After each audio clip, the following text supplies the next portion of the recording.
Muli ay isang magandang araw ng linggo po sa inyong lahat mga kabayan. Muli ay nagbabalik po tayo dito sa Cavite area.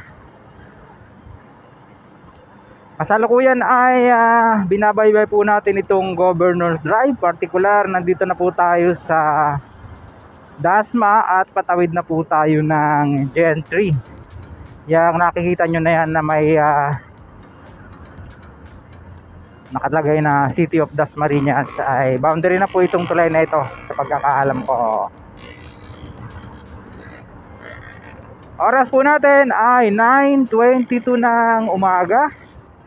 Napakagandang umaga, ganda ng sikat ng araw. Petsa at 31 sa buwan ng Disyembre. Oo po, tama po inyong narinig. At marahil ito po ay huling tatlong series ng vlog po natin ngayong araw.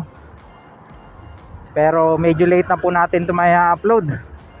Huling vlog po natin ngayong taong 2023. Oo. Ang ibabahagi po natin sa inyo ngayon, ito pong kalak sa Governor's Drive Interchange.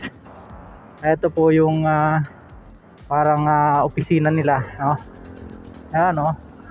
Pero pupuntahan po natin yung dyan sa may Arnaldo Highway. Nakita natin, pinagpuputol na yung puno dito. Kalaki po nito mga kabayan. Gusto ko pong magpasalamat sa inyong lahat, sa inyo pong suporta sa atin sa buong taon na ito. Sa lahat po ng ating pong mga taga-subaybay, maraming salamat po sa inyo lahat. Happy holidays. At sa araw ng bukas, lolobin po ng Panginoon ay welcome na po natin ang taong 2023. Ayan. Malabon Bridge along Juanito partial lane closure. Yun, Malabon Bridge daw. Yan po yung sa Gentry. Nandito na po tayo sa Arnaldo Highway at sisilipin po natin yung mga latest development po dito sa Calax Governor's Drive Interchange. Ano-ano na po ba yung mga nangyari after 1 month po ng ating vlog dito, ay silipin po natin. Tingnan natin kung makapag-area shot po tayo dito. Stay tuned po mga kabayan.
Ayun, matapos nyo pong mapanood yung ating pong aerial shot, nakita nyo naman napakaganda na At kumpleto na po pala ang mga girders nito. Napanood po natin sa isang vlog kay Sir Dimitri Valencia. Gabi po yan kinabit. At nakita nyo naman buong buo na siya. Siguro huhukayin yan sa ilalim, no? Para yung expressway dyan sa ilalim dadaan. Kasi part po ng Arnaldo Highway yata yung may mga girders na yan. So, hindi na po natin sa ikutan. Dahil dediretsohin na po natin yung kadugsong na alignment neto na siya naman po nating magiging episode 2 ngayong huling tatlong vlog po natin ngayong 2023. Opo. Happy New Year advance po sa inyong lahat, sa lahat po ng ating mga taga-subaybay. Samantala, hanggang dyan na lang po muna yung pong ating maiksing video na naibahagi sa inyo sa mga latest development po ng Calax Governor's Drive. Sa mga ngayon lang napagawi sa ating pong munting channel, sana po huwag niyong kalimutang mag-like at mag-subscribe. Pakipindot po ang notification bell para lagi po kayong updated anytime na mag-upload po tayo ng video. Ito pong muli si Kabayang Alex, lagi nagpapaalala. Mag-ingat po tayo, lagi tayong manalangin, pagpasalamat sa Diyos. See you po on my next vlog, God willing. Hasta la, bye-bye.